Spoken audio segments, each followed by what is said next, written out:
It's time for the League LowDown!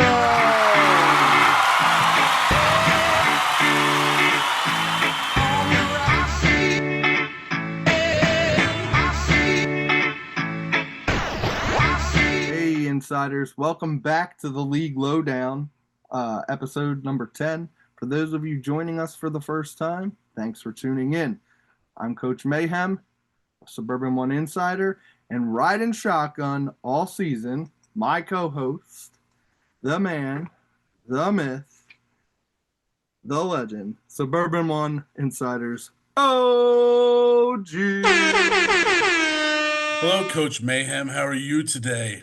I'm nice and proper because it is playoff season, and I'm so excited. I'm just going to sit back and listen and get ready to get into this show. Yes, sir.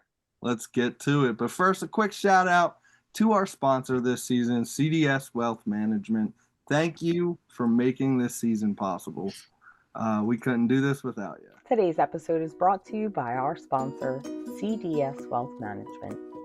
Growing generational wealth through college and retirement planning shouldn't be complicated. At CDS Wealth Management, rest assured that you are more than a client. You are a foundation for a legacy to be built upon.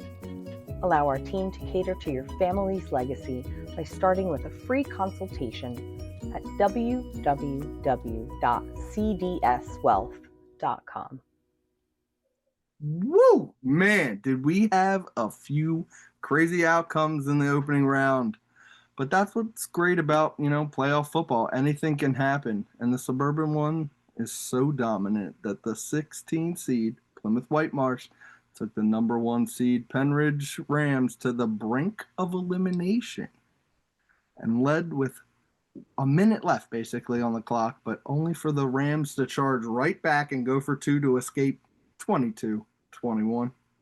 It was crazy, Mayhem. I was on the sidelines, and I tell you what, PW can play football, and they were ready to play on Friday night. There is a reason why they haven't lost a league game in 5 years. 21-0 since the shortened 2020 COVID season. 5-time champs. More on that game shortly. All right, let's kick this off with our lone 2A squad, New Hope Salisbury.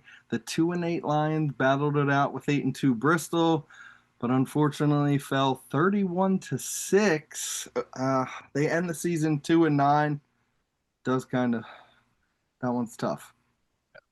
Tough break for the Lions, but congrats to them in their smaller conference. They get into the playoffs. It gives their kids another week of experience and gets them getting a little bit closer to getting ready for next year. Best job that Coach Dale Smith could do in year one. Let's see what he does over the offseason to build that program a little bit. Congratulations on the season, and I'm not going to say better luck next year. You're going to be better in year 2 of a program with a new coach. So have a great offseason and get ready for next fall.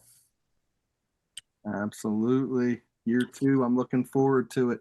Moving on to 4A, number 4 Springfield Monco had a round 1 exit after being shut out 48-0 by number 1 seed Pope John Paul II. The Spartans finished the year at 4-7.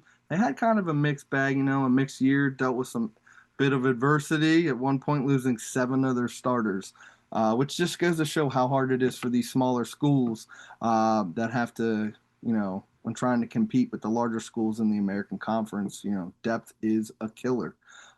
Credit to them, though. They don't back down. They do have a deep class and some returning players that should help them out next season. So all I will say is watch out American Conference. All right, in 5A, unfortunately, all of our teams are eliminated in the opening round. That is a tough bracket. Let me tell you, I was talking to some people yesterday, and we can't believe how strong that 5A bracket is. We're not saying anything negative about 6A, but 5A, extremely strong bracket.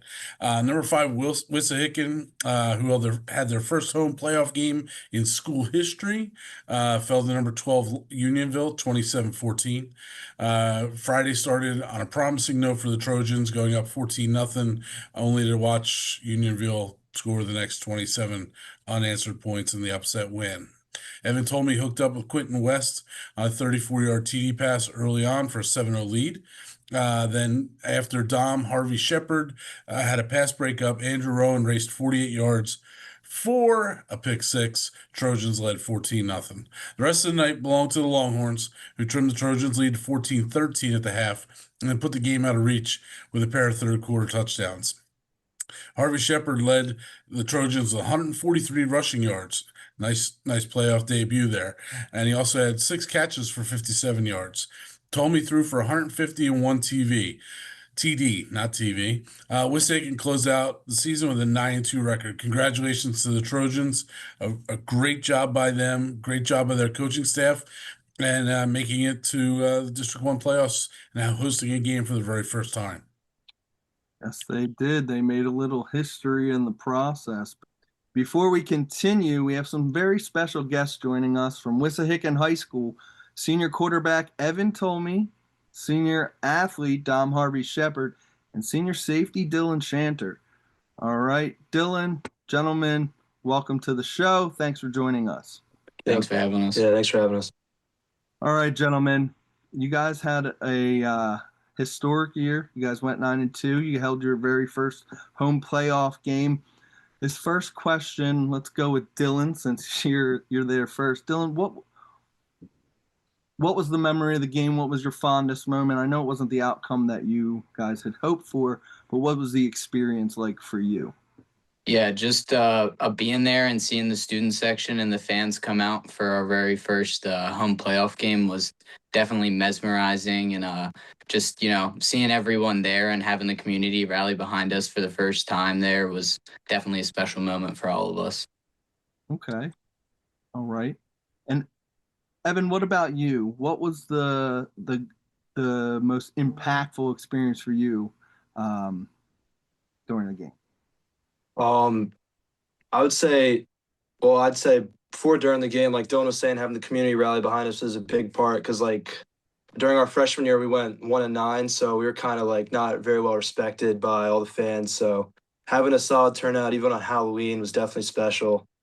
And then during the game, I would say probably my favorite moment was on our opening drive. We opened it up with a deep touchdown pass, so that was definitely special as well. You're referring to that 43-yard bomb to Yeah. Yeah. Yeah. All right. Yeah. All right. I get it. All right. And Dom, what about you? What was the experience like for you? And what was your, I guess, not greatest moment, but what was the most impactful moment of that for you? I think well, like they said, the fans, everyone coming out to support us, it was just we all came together. Everyone before the game was all hype. We was all ready to play and go out there and compete. Sorry. We were all coming out there, get ready to compete. Oh, what happened? Oh, okay, my bad. We all came out there ready to compete. We were all excited. It was the first time being out there, home playoff game. So I think it was very. Everyone just came together and was excited. And I think the most impactful moment that I liked of the game was probably when I had the tip. I tipped the ball and it landed in my teammate Andrew Roman's hands, and he got a pick from that. So yeah, that was probably my favorite moment. And then we were able to score right after that. Yeah, we drove down and scored. You scored. Big turn. Yeah. All right. So we all know it didn't turn out the way you wanted. Evan, you were pretty proficient, and it was not many teams were utilizing the passing game on Friday because of the wind and everything. 10-26, despite those conditions. Looking back on that game, is there anything that you would change of what you did in the passing game? I think sometimes I saw that my first read wasn't there and I kind of tucked it and ran. So maybe being more open to options and keeping my eyes further downfield would probably be something I would change. But I mean, like you were saying, the wind, we were practicing in the wind all week, so I would say we were pretty well prepared for the conditions. All right. Very well. All righty. So moving on. All right. So Evan, like you said, you guys were the conditions. You guys were well prepared for the conditions. Early in that first quarter, there's 2 fourth down conversions, including that setup pass to Dom. What do you think? How that aggressive play calling from the sidelines boosted your rhythm or anything for this start? Yeah, I would say that was definitely a momentum shifter. Like our defense came out big and got a quick 3 and out to start the game. And we knew we didn't really want to do the same thing, go 3 and out as well. So I liked the play calling there and getting us to get some momentum and get the crowd behind us and try to like shift the narrative in the beginning. All right. And Dylan, from a defensive perspective, what would you change if there is anything or what would you do differently maybe if you know? Yeah, so I think we struggled a little bit stopping the run, especially in the second half. I think we shut down their passing game pretty well and efficiently, but our line got tired throughout the game. So if there's one thing I could go back and change, it'd probably be, getting some of those crucial third down stops and preventing the longer runs that they had. Absolutely understandable, my friend. Absolutely. All right, and Dom, you had a pretty. I know we're not trying to look at individual achievements, but you had a pretty good game. You had 143 yards, if I'm not rushing yards, as well as 6 catches for 57 yards. So you had a pretty good game. What contributed to, even though it was an individual effort that I'm talking about, but what do you think contributed to that offensive outburst, so to speak? I definitely got to give it to my offensive line. They always go out there and block, and just been working hard all week just to come out there and just show them what they can do. So definitely the offensive line. Definitely, you got to shout out the big guys up front. Yeah. All right. So, gentlemen, we don't have much more time, but I do have a very serious question, and this may take a second, so I want you to think about it. Dylan, you're going to go first. What is a piece of advice that you would give freshman Dylan Shanter? Go. That's a good one. Oh, I mean, not just to me, but to people in general, you really want to, I think in the off season, you want to take it seriously, show up to every practice that you can and work on your craft because the time goes by way too fast. And then you're sitting in a position like us now, wishing you had one more game. So definitely putting in the most effort during the off season that you can. Love it. Love it. All right, Evan, same question. So, piece of advice you would give freshmen, Evan told me. I mean, yeah, I definitely agree with hitting it hard in the weight room throughout the off season because like I was always kind of like a skinnier guy and still am a little bit skinny now. So I kind of wish I hit the weight room a little harder. But also I would say like just always trust like the process. Like this was my first year starting and there were times where it just seemed like kind of hard to keep going, but I'm happy I continued and kept going to practice every day because this year was definitely something special. Beautiful. Beautiful. All right. And Dom, same question for you. A piece of advice you would give freshman Dom Harvey Shepard. Honestly, I'll probably say don't take the time for granted. As a freshman, I always thought I had a lot of time like to play, and now that I'm in the senior position, I just played my last high school game. It kind of just hit me, and I feel like I would think too much about like everything going on rather than just enjoying and just playing the game and having fun. Pretty much, that's like the most important thing is having fun. So I think that's what helped me this year a lot. And I learned to play more having fun rather than just worry about the mistakes and just keep going. Essentially being present and in the moment. Yeah. I love it. Absolutely. All right, gentlemen, last question for all three of you. This time I'm going to start with Evan in the middle. Senior year, plans after high school, what are they? Oh, I mean, November 1st was like one of the early action deadlines, so I just submitted a lot of college applications to like bigger schools like Penn State and like Delaware, Seton Hall, schools where like it might not be as realistic to be playing football, but I'm also in the works of like creating like a highlight tape for throughout the season, and I mean, I guess I'll see where that takes me, like recruiting wise. All right. So you're hoping to play some ball at the next level. Yeah, I like the it. All opportunity. right. Very well. Good luck with that, sir. Like, All right, Dylan. Senior year. What's in the works? What's the plan heading into next fall? Yeah, for sure. I definitely want to go to college. Like Evan said, I'm looking at some bigger schools like Penn State, UNC, Virginia Tech for finance. It's a major I'm looking at, but also looking now a little more recruiting wise for football and even baseball. Seeing if the smaller schools potentially an opportunity presents itself for me to play there. I'd love to continue playing either sport. So. Amazing.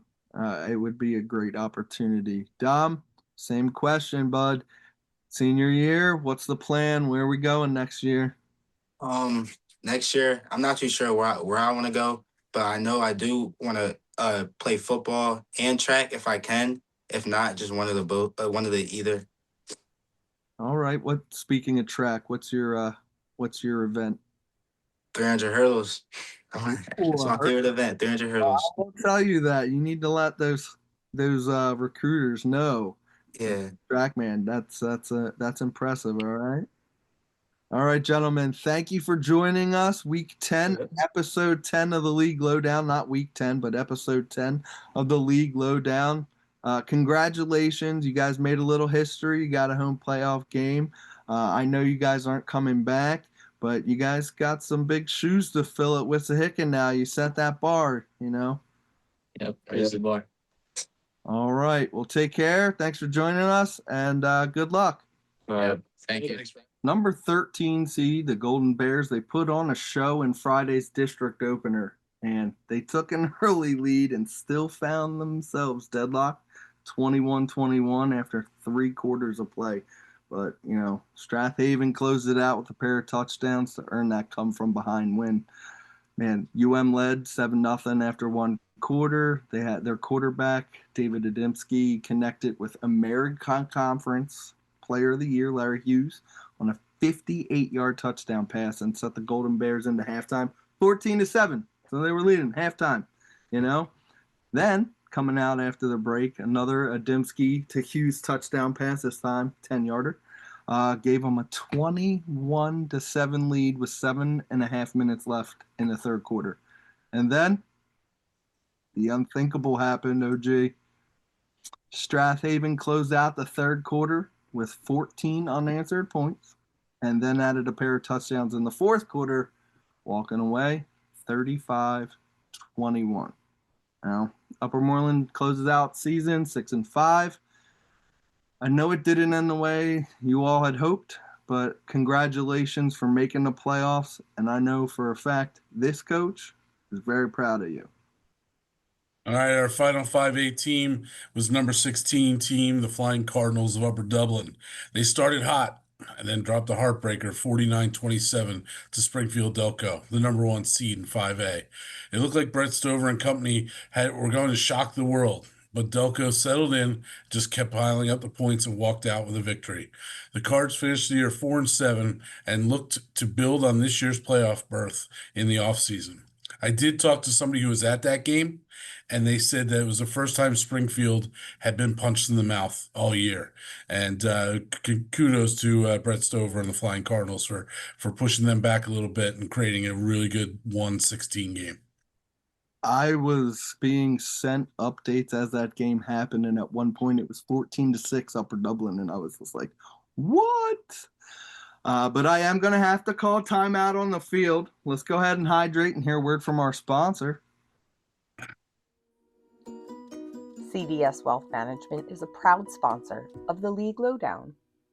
We are back. It's now for the big boys, 6A, and their tournament bracket. So we saw our 7 teams that got into the 6A bracket go through the first weekend of play. 5 of those teams came out with a big win. So it's impressive that we have 5 out of 8 teams left in the playoffs. There's more on that coming up in my history lesson. So, hey, Mayhem, let's go. Yeah, I definitely like those odds. Yeah. All right, so I'm gonna get started. I was at the Pennridge game on Friday night. The Cardiac Kids orchestrated a 22-21 come from behind victory over the 16th seeded Colonials of Plymouth-Whitemarsh. The Rams climbed out of a 14-point hole and made a gutsy call to seal the deal.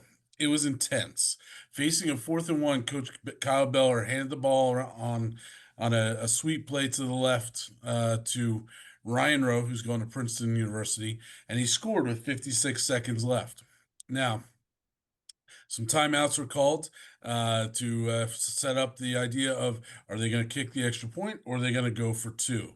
So a little insider information there is that a play was called. Coach Hollenbach, the offense coordinator, and Coach Beller said, we're going to go for this. We're going to win this game right here.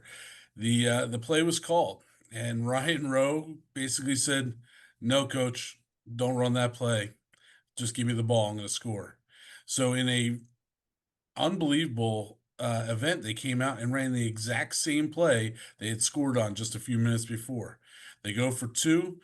Blocking was not perfect. They were actually a little misaligned. You have to go back and watch the film. But Ryan Rowe dove into the end zone to get that 22-21 lead. After the game, Coach Beller said, it worked so well, we ran it again. I'm not sure if that's 100% true, but they did run it again, and they ran it with confidence. And that's what's really important in a game situation like that. Your players need to be confident in what they're running.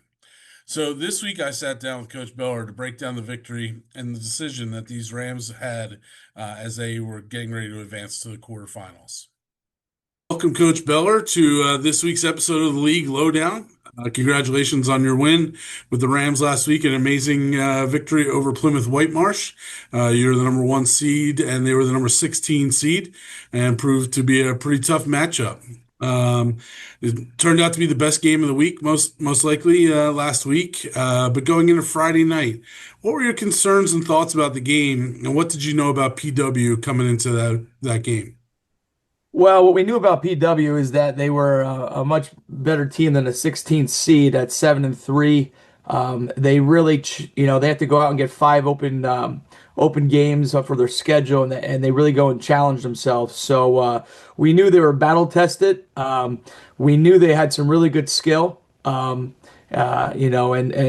really respected the defense there, the way they could fly around and run. And number 10, geez, he's a dude out there. And then the triple option, and the fullback ran number 6 for around 1,300 yards, and the quarterback's almost at 1,000. And so we knew that we had our hands, our hands full with them, and that they were going to come play a football game. Yeah. Sounds like there was no doubt that you had some concerns going into the game and probably during the game. But what did you learn about your team during this game? I don't know if I learned anything new about our team. I just kind of reinforced our team's grittiness.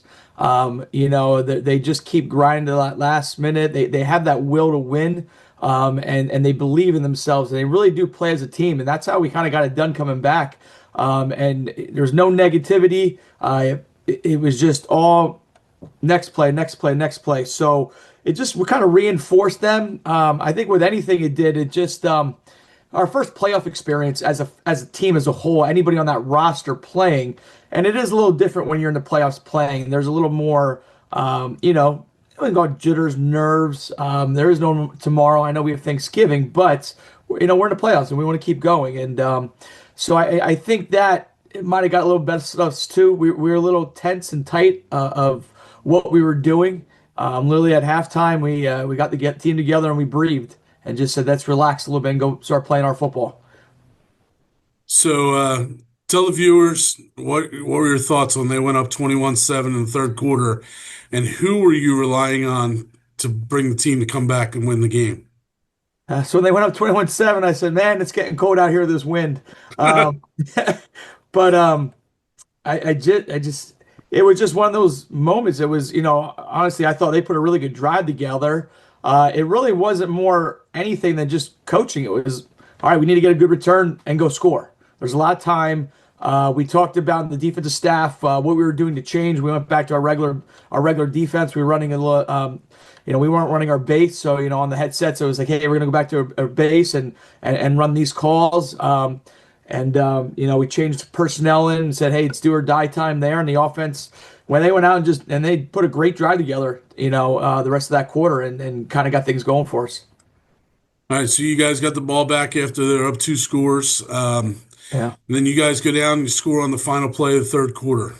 Did you feel the momentum swinging in your direction, or did you still have some concerns on trying to stop them? Yeah, we still have some concerns on having to stop them to come out and shut them down because they had that drive. They were doing some really good things. I thought I was worried about that dam breaking on them up the middle, the fullback. But I thought our kids did a really good job at taking their first 2 options away that they want to they really want to do. And we made a pitch the ball, so it was like, how do we fix that? How do we keep making them to do that, but fix that?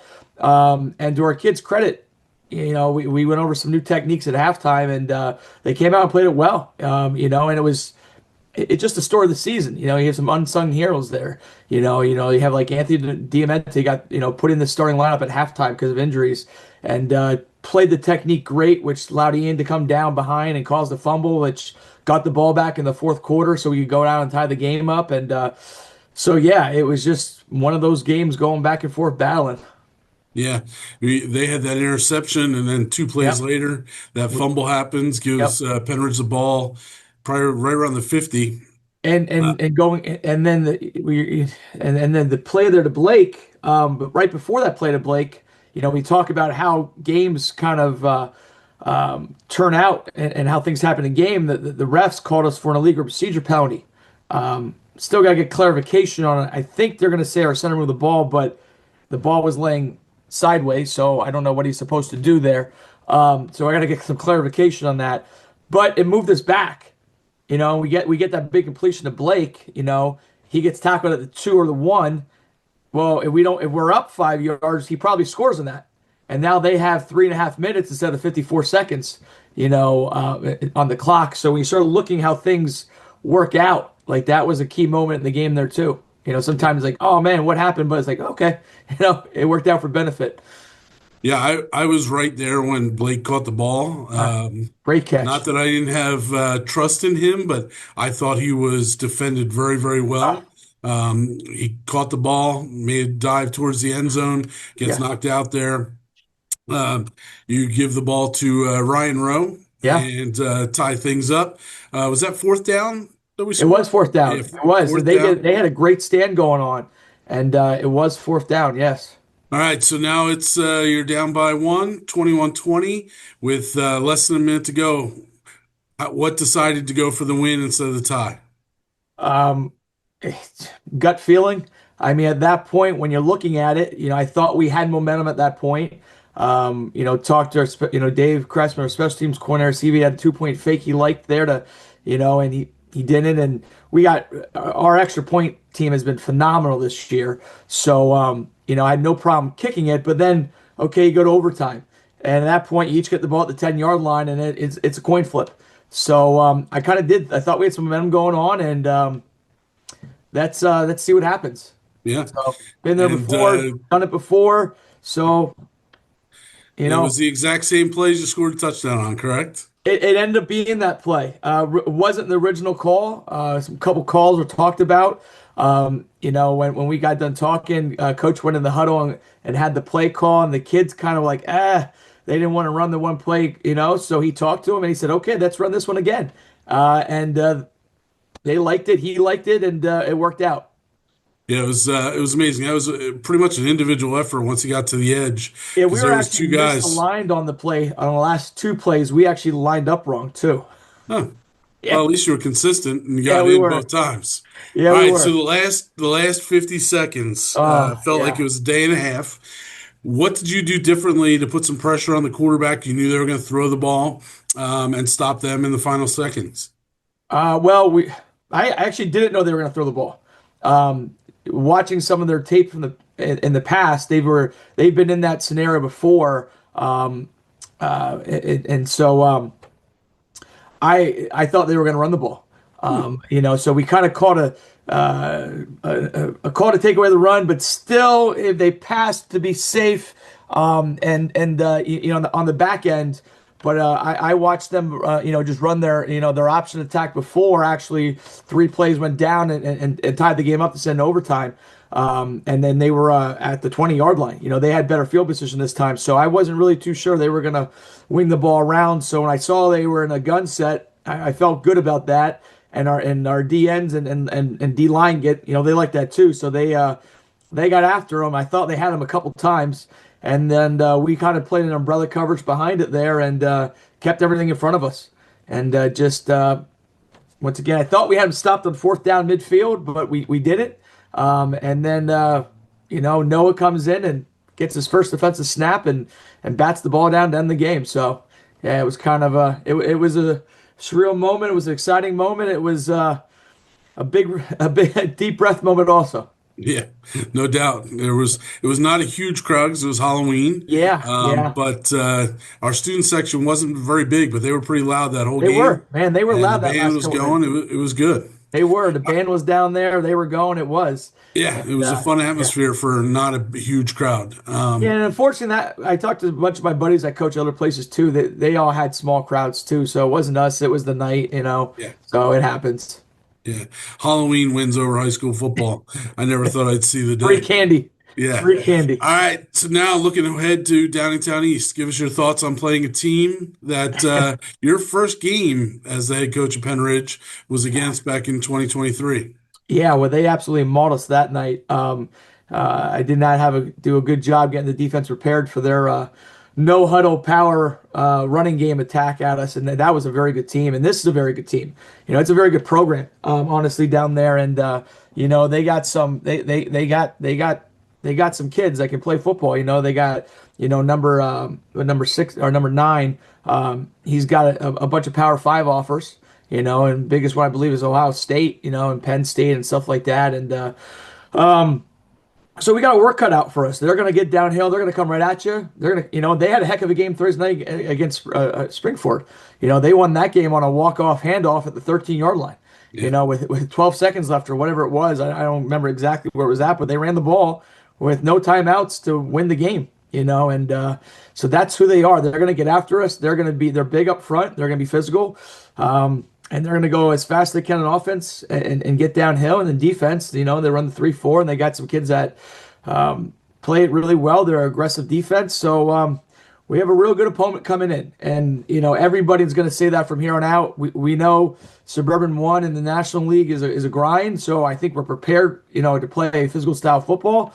And District 1 is a grind. There's not a week off in these playoffs, and we take 16 teams, and there's not a week off.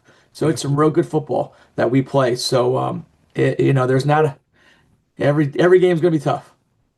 Well, I want to say congratulations on your first playoff win at Pennridge. It was an exciting night. We're looking forward to this Friday and see what the Rams can do. All right. So best of luck on Friday night, Coach. I appreciate it. And you have a good one. All right. OG, I wasn't there, but this game gave me the worst heart palpitations with every text update. I can only imagine what it felt like in person. Thanks for the insight, Coach Beller. I love the gutsy calls like that and hearing the thought process in the moment. The heart palpitations had nothing to do with Halloween candy? Yeah, no, I don't think so. All right. Number 2 seeded North Penn trounced on number 15 Boyertown 42-14 in the, I call it the Pownall Gray Show. Senior Navy commit Matthew Pownall and sophomore Riley Gray combined for 267 rushing yards. Yep. 243 came in the first half alone. As North Penn, who are now 9-2, scored touchdowns on its first 5 drives. Pownall finished with 165 yards on 14 carries, capping off his night with a 6-yard TD run in the fourth. Gray added another 103 yards on only 11 carries, and he punched in scores from 21 and 40 yarders in the second quarter. All right, up next was number 5 seed Continental champ Council Rock South. They dominated number 12 Haverford 27-7. The Golden Hawks shook off a sluggish start when senior Nate Sizlik took over, ripping off a long TD run, then sealing the deal with a pick six that he turned a tense nail biter into a full-on rout. And it was a total team effort, but Sizlik was the spark. Gavin Lacey gashed the defense for 10.8 yards per carry, then added his own score, and thriving despite swirling winds that made every snap an adventure. That was not fun on Friday night, the winds. It was kind of cold. Up next is a tall task, number 4, Coatesville. But I know the Golden Hawks will be well prepared by Coach CJ and his staff. Congrats to the Hawks. Sorry I didn't have the confidence to pick you last week. Yeah, you sure didn't, but we'll talk about that in a little bit. I've watched Nate develop closely over the last 4 seasons, and man, this kid is magical, whether on defense or offense. I'm going to tell you something right now that you're going to appreciate. He's the guy you want with the ball in his hands every single time. Anyway, we had an upset alert, number 11, but was it really? I don't know, man. Number 11, Neshaminy stormed into the historic War Memorial and stunned the home team Bucks 28-21. Gonna say it right now. We both called the earlier win at Heartbreak Ridge a fluke. Figuring out that home field advantage would flip the script. Nope. Neshaminy had other plans. Man, senior QB Mike Eckert. It's a one-man wrecking crew. 103 yards on 2 TDs on 19 rushes, all right? He rushed for 103 yards and 2 scores, and then he went 19 of 26 for 232 yards and 2 more scores. Nick Sassano anchored the defense with 15 tackles while snagging a 39 TD bomb from his senior QB1. His twin brother, Nick, had Mike, 12 stops, 5 catches for 46 yards and a score of his own. Dude, these kids continue to ball out. The irony in all of this, by the way, and I think you remember this a few years back, West pulled the same magic, knocking off number 6, Perkiomen Valley as the number 11 seed. History loves a sequel. Interesting. All right, wrapping up. Number 7, Souderton defended the home turf for the commanding 23-6 win over number 10, Ridley, who, fun fact, opened the season with a loss to SOL rival CB East. When Ben Walsh quarterback, this kid's been amazing. 77% completion rate on Friday night in those wins. 158 yards, 1 TD. Running back Caleb Moyer led the ground attack with 101 yards on 15 carries and 1 touchdown. And then wide receiver Hunter Smeltz, electric, 5 catches, 125 yards, including a back-breaking 79-yard TD bomb. Defensively, Timmy Mina was everywhere. 13 solo tackles. A great effort by Souderton last week. Yes, it was. Next week, a monster clash with number 2 North Penn, who hasn't lost since that fateful night at Hellman. Yeah, yep. OG, you mentioned it. I did get that one right. I love it. It's been untouchable ever since. Am I finally going to get my wish of a North Penn Pennridge 2.0? We shall see. I know they still have to win another round, both teams, but I'm saying it's going to be crazy. Before we preview this week's games and recap our playoff pick'em, let's drop some knowledge on them, OG. This week's history lesson. What you got for us, fam? All right, so we're getting towards the end of the season. I've dropped a lot of knowledge on this history lesson stuff. So I went back and started to look at the last 10 years and the playoffs in the last 10 years. In 2015, okay, there was only 4 classes. We've talked all about the classification system. In 2015 was the last year of the 4A classification, the 4A being the big schools. In that year, the Suburban One League had 5 teams make it to round 2 of the District 1 playoffs.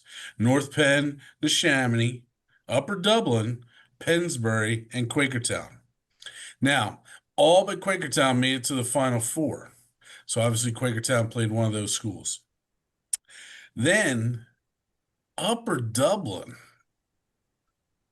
in the 4A big schools, they blew out North Penn in the district final and went on to the state tournament. That was pretty much the beginning of Upper Dublin's great run with Coach Stover's son as the quarterback. Then from 2016 to 2024, the most SOL teams in the final 8 of 6A was 4 in 2017. The overall average was 3. There was a couple years of 2, a couple years of 4, but the majority of them were 3 out of the final 8. Now here we go. In 2025, we have 5 out of the remaining 8. We've been talking all season about how strong these teams are, and we pretty much almost had a 5-way tie for first place. All right, so not all those teams are still in it, but right now we've got Pennridge, Neshaminy, Council Rock South, all with a chance to go to the next round. And then you have we guaranteed one, either North Penn or Souderton is going to the Final Four District 1. So it's an exciting year for the SOL and the big schools. I know that our 5As and smaller division teams did not do very well last week, but our big school teams, which is the creme de la creme in Pennsylvania, are doing very, very well. I know that we're going to have 1. I hope that we have 4. All right, but I really don't know. It's going to be a huge week for the SOL. By the time we go to bed on Friday night, we'll know if the SOL was dominant or is as dominant as it looks on paper. But here we go. Best of luck to our 5 remaining teams. Yeah, absolutely. Best of luck. I really mean that. Let's go out there and show District 1 where the best 6A ball comes from. All right, next up, 6A quarterfinals. Our playoff field has been set. It's been cut in half. We went from 16, Sweet 16. Now we're at the Elite 8. The good news, like we just talked about, man, 5 of those teams coming from the Suburban One. We really have some intriguing matchups, starting with number 8, Downingtown East, traveling to number 1, Pennridge. Yeah, number 1 Rams improved to 10-1, but it's 1-0, right? They won 1 playoff game, and it was the first home game since 2020. They head into this matchup averaging 26.5 points a game and giving up just 14. Interesting statistics. OG crazy stat that I recently read, the Rams offensive line hasn't allowed a sack all season. What? All right. That is, in fact, true, according to the offensive line coach. Okay. There might have been some plays throughout the course of this year that maybe should have been categorized as a sack, but they turned them into running plays, and it was just a loss on the yardage for the quarterback, Noah Keating. But Noah's having a great year, completing 59% of his passes. He's got 1,255 yards passing, 13 touchdown passes. He's also rushed for 291 yards and 10 more TDs. The tush push, if you will. We did actually, Pennridge got called for I call it aiding and abetting. You're not allowed to push from behind in high school.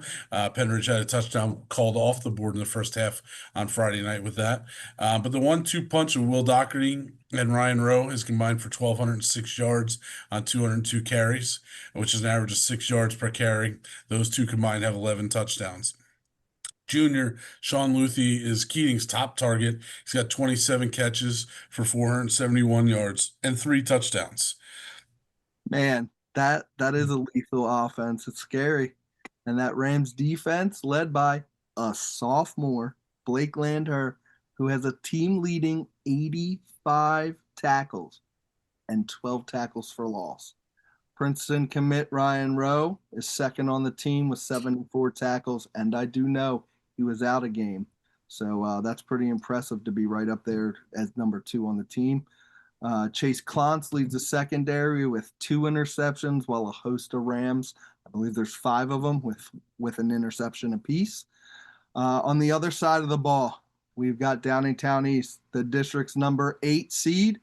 The Cougars, who are coming out of the Chestmont National, those guys are averaging 26.7 points per game on offense, and their defense is giving up 17.5 points per game. So pretty similar to each other, slightly off. They finished 8-3 overall. Their 3 losses all came out of. Oh, 2 of them came out of the Chestmont National Champ Downingtown West 2 weeks ago. 5A, Chestmont American Champ Bayard Rustin. Rustin always has a great team.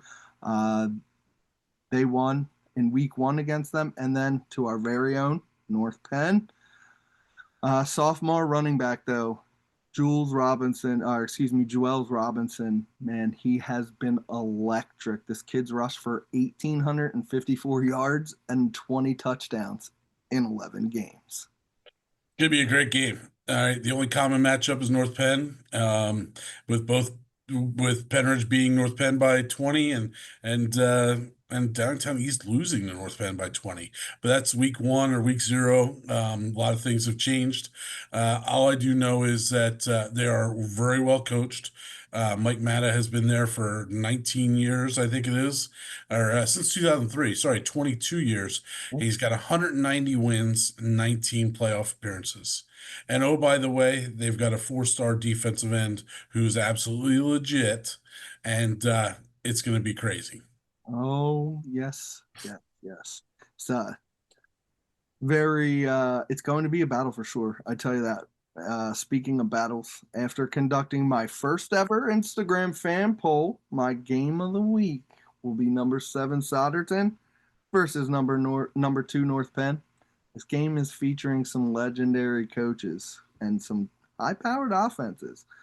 On one sideline, you got veteran Ed Gallagher from Souderton. He's 145 wins in 22 seasons at the helm. He's made 8 playoff appearances. On the other side, Coach Dick Beck, legendary, 24th season at the helm. He's got 235 wins and 18 playoff appearances, which includes last year's loss in the district championship to Downingtown West.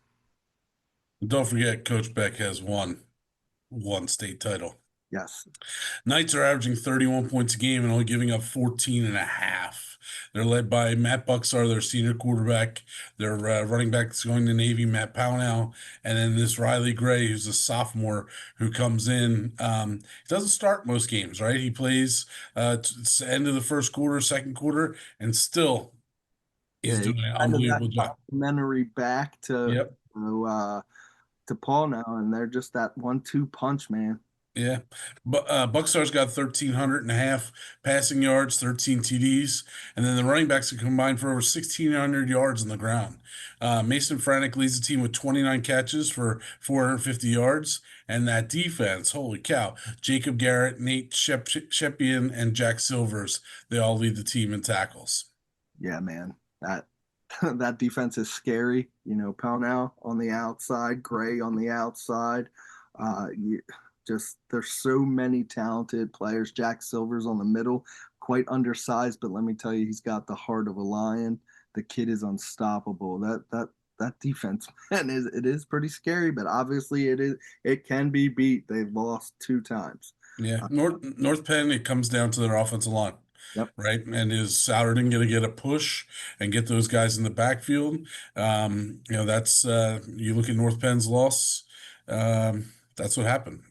Pennridge put it to them on the defensive line, and they couldn't get their backs in motion, get them to the corner like they wanted to. Now, speaking of powerful, the 7-seeded Indians are averaging a leading 33.9 points per game, and the defense is only yielding 7.8 points per game to opposing offenses. That's some lockdown, D. All right. Senior Ben Walsh has completed 67% of his passes. That's pretty good. 67%. I like it. 1,508 yards and 13 touchdowns. And then you've got this rushing attack. I call it a 5-headed monster, but 3 of those players that lead the charge, my boy, Agent Zero, Jared Higginbotham. He's got 456 yards on 92 carries and 2 scores. Then we have Next up on that roster, Mujana Sudi. This kid, 430 yards on 43 carries, 9 touchdowns. Then you got Caleb Moyer. He's got 52 carries, 349 yards, 7 tutties. And finally, that big power back, 6'1", 235-pound Michael McCormick. He's got 70 carries for 321 yards and 5 touchdowns. So while they're not jumping off the page at you, just know everybody's contributing. The receiving core, all right, everyone's like, wow, run, run, run. But the receiving core, this senior duo of Hunter Smeltz and Timmy Meehan, doing great. Smeltz has hauled in 42 balls for 742 yards and 4 scores. Meehan has another 6 scores, at 406 yards on 28 catches. On the defensive side of the ball, Timmy is leading the charge. He's got a team leading 92 tackles. He's all over the field. They have a senior on that line, Jimmy Eakins. He leads the team with 6 sacks. OG, this matchup intrigues me so much that we have some special guests joining us tonight straight off the practice field. Head coach Ed Gallagher and wide receiver safety Timmy Meehan. Congratulations on an amazing effort so far. Welcome to the league lowdown, gentlemen, and thanks for joining us. All right. Thanks, Mike. Thank you. All right, Coach. First one's for you. You've been doing this for 23 years at the helm at Souderton. You've compiled over 148 wins. What's something that stands out to you about this 2025 squad? We just have really hardworking, focused kids. They come with the right mentality every time, the right mindset, and they don't want to lose. They're definitely preparing as best they can this week, and we're really looking forward to the matchup. Right on. I love it. All right. So you guys have dominated pretty much from start to finish. We did have our loss to West back in week 3, and then 5 weeks later to conference champ Council Rock South. But since then, you guys have outscored your opponents 128-13. What were your words to the team? Kind of like what do you? It's got you guys on that 3-game heater with a lot of momentum. Like, what was that to the team after that second loss on the schedule? Yeah, the Council Rock South game was a huge letdown for us, and we were playing for a conference championship, and their kids earned it. They did the best they could out there that night, and then took it from us. And unfortunately, we said, hey, we're not winning the conference, but we're definitely going to be a playoff team. Let's just refocus and recenter and do what we need to do. And it's been really good for the past 3 weeks. Love it. I love it. I love it. All right, Coach. Last question for you. After some digging, all right, I kind of found out the last time, it's been quite a long time since a Souderton team has beaten a North Penn team. In fact, I think 1988. I was 4 years old. I think it was 89, but yeah, it's been a long time. I was in college, so yeah. What does the team have to do to separate themselves and compete with this program? We got to do what we've been doing. We got to play with confidence. We got to continue to take care of the football, block and tackle. That's just the name of the game. And I think we've done a great job doing those things for the majority of the season. We had a couple hiccups, but we're on a nice roll right now, and we're playing with confidence. So looking forward to Friday night. Awesome. That's amazing. All right. Excellent, Coach. All right. So Timmy, you're up on the hot seat, my friend. Nah. I'm just playing. All right, so you guys, like I asked, you guys have had a really great season so far. From a player's perspective, what's been key to the success in your eyes for your team? Just every week our coaches give us the best game plan they can, and then we practice really hard during the week, and then come Friday and we just execute to the best of our ability. As a former player, I can feel that, my friend. So if you had to choose one of the key moments or one of your top moments of this season to date, what would it be? What do you think would be? It could be any game, practice, any kind of scenario, anything. I guess I'd say week 1 against Springford, I scored my first touchdown in my career. That was pretty special. Okay. I love it. All right. And I have one more question for you. And this is going to be kind of a little thoughtful one. So I want you to really think about this one. All right. right. What is some advice you would give freshman Timmy? Just I'd say get in the weight room as much as possible and eat as much as possible. Just gotta get bigger, stronger. I like it. All right, beef up. Yeah. All right, all right. Well, gentlemen, that is all we have time for. I'm really excited. Thank you for taking the time out of your busy schedule to sit down and chat with me briefly. I'm looking forward to seeing you guys at the game on Friday. Awesome. Sounds good. We'll see you on Friday. Moving along to our next matchup of Friday night, we got the number 5 seed, the Council Rock South Hawks, against number 4 Coatesville Red Raiders. It's going to be a long trip from Council Rock down to Coatesville. No matter where you go in District 1, it's always a long ride to Coatesville. The Golden Hawks' only blemish was week 2 against North Penn, where they questionably lost 21-14. Since then, head coach CJ Sidlick has his boys rolling. They're averaging 29 points a game and holding other teams to under 12 points a game. Marley Anderson, the quarterback, has been lights out, as well as running back Gavin Lacey. And All-State linebacker selection from a year ago, Nate Sidlick, CJ's nephew, leads the offense and the defense. Last week, he had a 7-yard TD run and a pick 6 to shift the locked game into a rout. Sure There you did. go.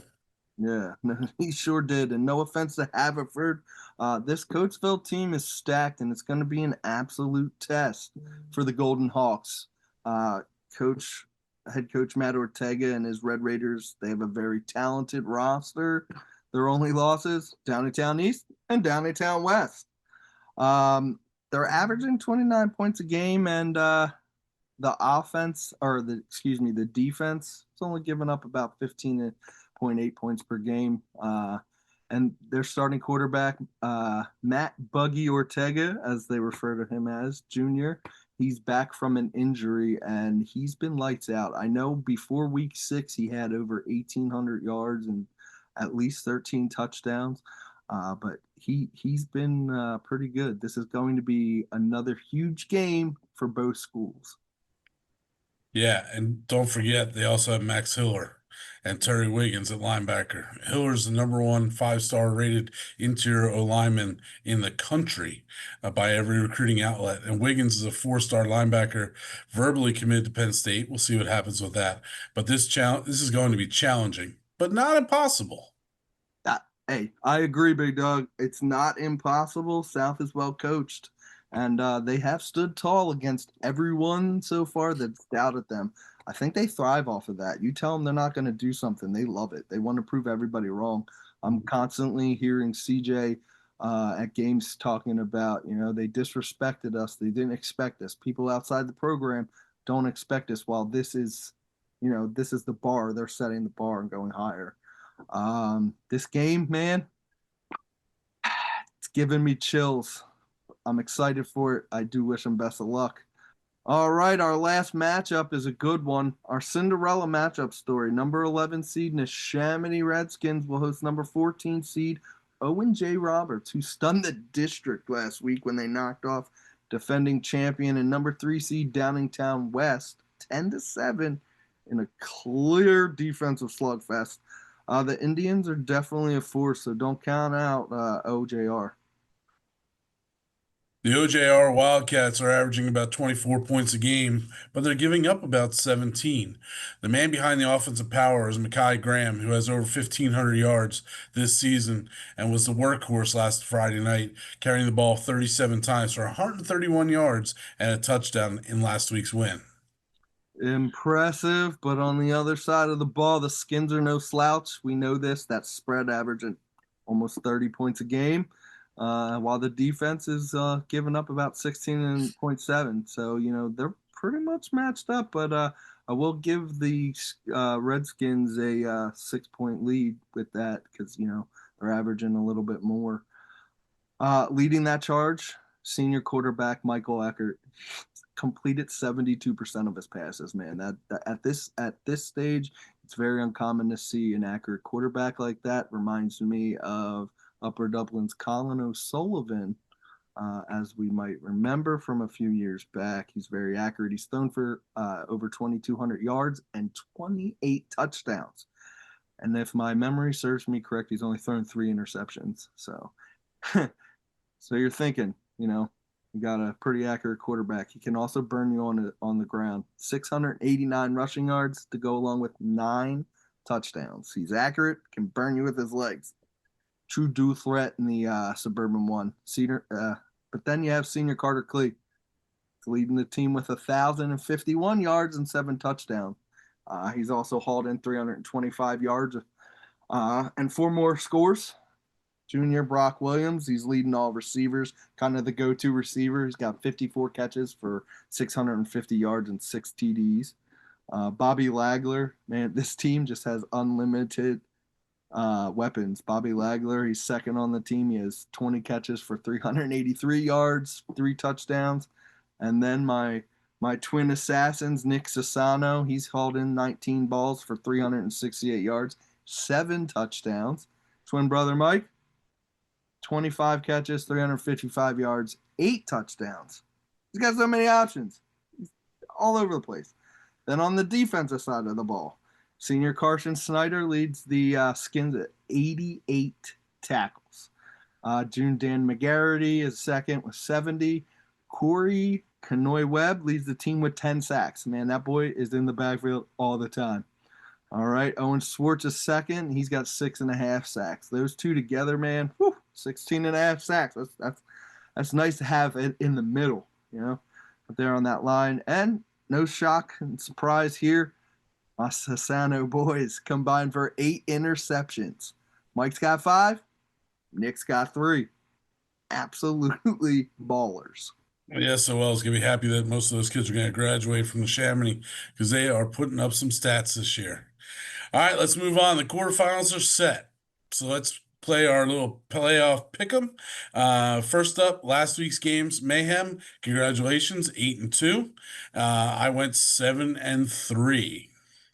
Yep, we both got that West Unionville game wrong and the West game, so those were our commons. I really thought it would have went the other way. That tiebreaker, though, Council Rock South Haverford game, I went with South. You went with Haverford. All right, what's on this week's schedule? All right, we talked about the Cinderella story. We're matching up number 11, Neshaminy, going to coming with OJR coming to them.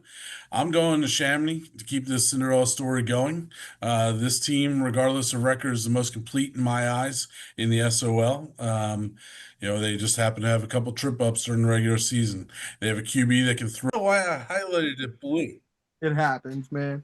All right, here we go. First up, the Cinderella story matchup where number 11 Neshaminy goes head-to-head with number 14 OJR. I'm going to Neshaminy to keep the Cinderella story going. This team, regardless of the record, in my opinion, is the most complete team in my eyes. They got a QB you can throw and run on you. They have multiple weapons. Them Sassano twins on the backside got that secondary lock there.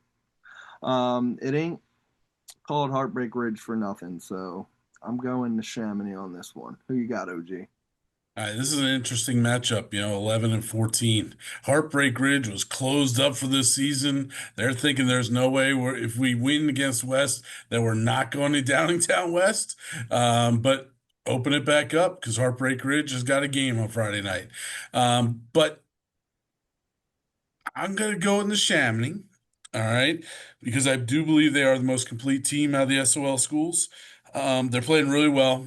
And their coach is a seasoned coach, right? First year in Neshaminy, but he's coached at some big level games at the previous high school he was at, and he did start at Coatesville at one point with being on their staff. So I think that he's got his team prepped and ready. They may be the team that does some really good things against North Penn next week. We'll see if North Penn beats Souderton. All right, up next, we got number 5 Rock South at Coatesville. Coatesville is looking for their 767th victory, while the Hawks are looking for their 127th. Obviously, it's a historical program in Coatesville versus one of the younger schools in Pennsylvania, right? But South is really good. They are really, really good. And they have good players, good coaches. It's tough not to pick Coatesville in this game. Coach Ortega, his son at quarterback, that mountain of a teenager Hiller. But I'm going to have to say Coatesville gets this win at home. Yeah, Coatesville is clearly beatable, but I'm not sure Council Rock South does it this week. I'm going Coatesville too. Hawks, please prove me wrong. I want to see an all Suburban One League Final Four. All right, big fella. We got number 8 down in Town East, number 1 Pennridge. Who you got? All right. So as discussed in the interview that I did with Coach Beller, his first game that he coached at Pennridge as our head coach, was against Downingtown East. Not only did the Rams give up 43 points in that game, they actually did not get a first down. It was really ugly. First game jitters, first game new coach. He admits I was not ready for the big time in that first game. And fast forward about 30 games later, he's playing Downingtown East in round 2 of the District 1 playoffs. East has a legit strong power running game. They got a legit defensive end, veteran coaching staff. The Rams have grown up over those 3 years. Those sophomores that were starting in 2023 are now veteran players and doing some great things. The Helm will hopefully be packed on Friday night with students and fans to help the Rams will out a win. So my heart says the Rams, but it would not shock me if Downingtown East wins. Either way, the Rams will have at least one more game on Thanksgiving, but I think there's a really good chance that they may play multiple games still before Thanksgiving. This one's hard for me. I am going to go East here for the upset. Rams, please prove me wrong, and I will beg for forgiveness on the sidelines next week. Okay, Mayhem. We'll see about that. All right, our last game, number 7 Souderton, going down to number 2 North Penn. This is one of those old Bucksmont League rivalries just before they all joined the SOL. Souderton has not beaten North Penn in many years. These two schools, just 7.5 miles apart, are possibly going to create an offensive explosion in Talmenson on Friday night.